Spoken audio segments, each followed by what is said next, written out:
Hey everybody, it's Mark Yegi. Welcome to another weekly market pulse. Glad you're here. Hope you're having a great week. It's been a weird market. So we went yellow. We were yellow last week at this time, and then we went slightly green at the beginning of the week, and now we're yellow again. And yellow has to last 3 days in my market timing system. So we got a little head faked on the green market, and I bought some things as you might have followed, and that's the way it goes. But we're doing the best we can. So this is a weird market. I don't know if it's the tariffs. There's always a reason. Doesn't really matter what the reason is. There's always news.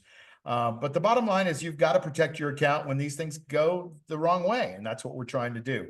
So let's take a look at what we've got here. And I can't. Hang on a second.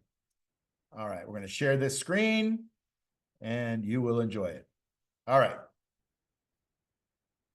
Okay, so what we've got is a market that's got 3 red lights and 1 green light. So we're still hanging on to a little bit of green, but mostly we're red, which means that we're in a yellow market, and yellow basically means use caution. It's the same as when you go through a yellow light. You're either going to slam on the brakes and get hit by the guy behind you, or you're going to accelerate and speed. I don't know, whatever. Bad analogy, but anyway, here we go. So I want to show you that's where we are now, and here's why. And I just talked about this in our mastermind group, and it's really important that you understand patterns, right? Patterns are important to human beings because our brains like patterns. So there's a pattern here that I call the dreaded H, right?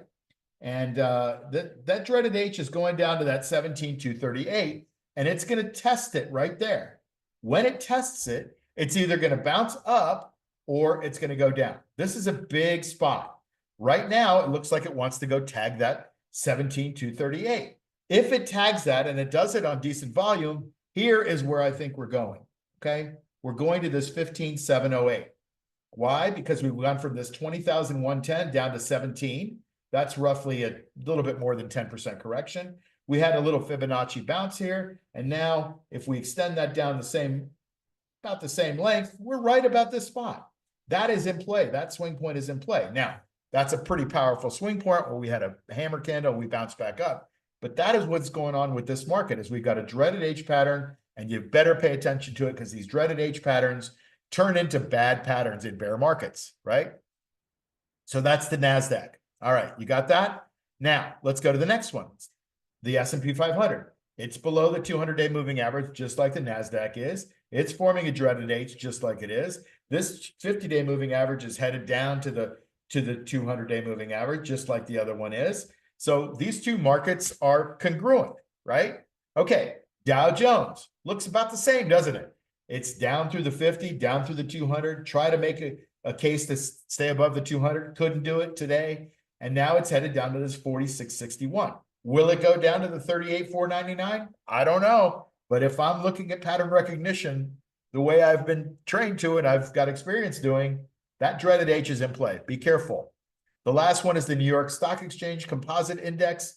That's got a dreaded H pattern, but the beautiful thing, or the saving grace, not a beautiful thing, is that it's above the 200-day moving average. Now, this could go down and test the 200-day moving average and bounce. It could go down through it and test this 18,818. It could just plummet, which is less likely on this index, to go down and test this low swing point here like the other ones. So this is the best index that we've got right now. And this one is the most broad index. The NASDAQ is, tech laden, and the S&P 500 is kind of 500 stocks of the big ones that you know. And then the Dow Jones is 30 stocks, but this one's like 3,000 stock with oil and gold and all kinds of stuff in it. So to me, this is a good one. Look at the VIX, the panic index. We're bouncing on the VIX, which means we're getting a little bit more panic. As you can see in the market, you can feel it. It went down over the last few days and tagged this moving average, but it's now bouncing. Will it go to the 29.57? I don't know. Probably not. Some of these bounces, they kind of become less and less intense.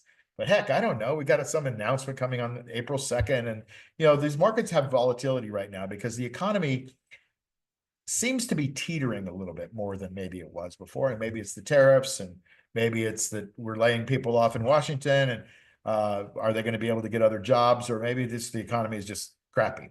to poopy. All right, so that's how I read that. Let me show you a couple of just other charts, and then I'll let you go. So let's start with Apple. So you can see Apple is below the 50, below the 200, and we have a death cross shaping up in Apple right here, right? That's a death cross.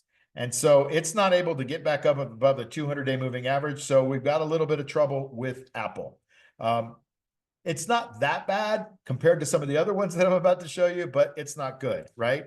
Like, look at this one. This is a stock that I've been saying for a couple of weeks, and I haven't bought it, so it doesn't really count, but is going to break out. It's in a strong group, and it was at a breakout point. It failed a couple times, but it's above the 50 and it's above the 200, and it's got a pretty decent relative strength, right? Apple with its relative strength is 65. And if you want to look at Tesla, it's even, it's worse. It's not worse, but it's bad, right? This is definitely a downtrend. Doesn't take a brain surgeon to see that that's definitely a downtrend. We had a little bounce right at the 200-day moving average. Are we headed lower? Well, I certainly think that this 217 is in play on Tesla again. Although I want to see Tesla go up because I believe in it. The stock is not performing like the company. So I'm not in the stock very much right now. But it bounced off that 200-day moving average. That's not good. Like, you want these to be above the 50 and the 200. And this is now heading into a death cross where this 250-day moving average is crossing down through the 200-day moving average. All right, Microstrategy. This one is not as bad as you would think because it's volatile as heck, especially today. But you can see the stock is down $31 today. It's down below its 50-day moving average. At least it's above the 200-day moving average. But now it's now got this 231 swing point that it may want to take out. I don't know. It's stronger than the other stocks that I just showed you, but it's below the 50. Like, it's not like the Allstate is, right? All right, let's see. Google. You're gonna, if you're in Google, you're really hurt. Look at the dreaded H pattern that happened in Google, right? We had a big gap down on energy, and then we went down through the 50, down through the 200, tried to bounce and get up to the 200, couldn't handle it, and then couldn't even get up to the 200, and now we're rolling over on Google. Why? I don't know. If I were a business, and I am, I wouldn't advertise on Google anymore for search. Like, I use ChatGPT for everything. Like, give me the answer. Go out and do all the search for me and give me the answer. And I think that's what Google's running into. So they got this 20-year business model that's probably in its last stages of growth for sure. And it's probably in decline now. And I think this is just my own personal opinion. I just think that Google search is not going to be that viable going forward.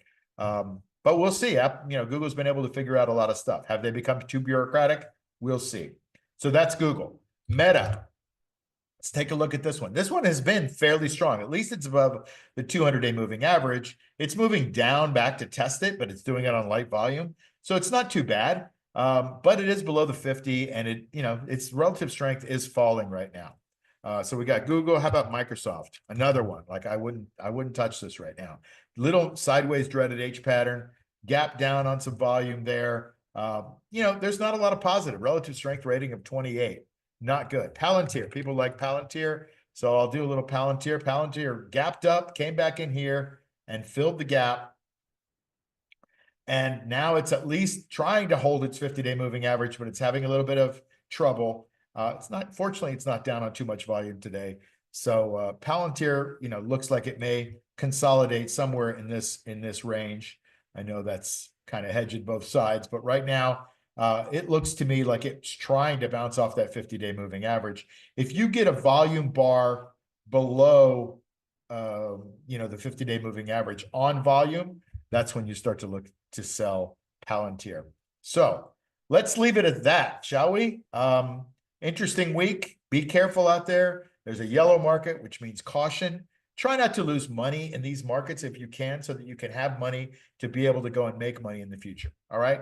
I hope that helps. Have a great weekend, and I'll see you in the next Market Pulse or somewhere along the line on the YouTube channel or wherever. Have a great weekend, everybody. Take care. Bye.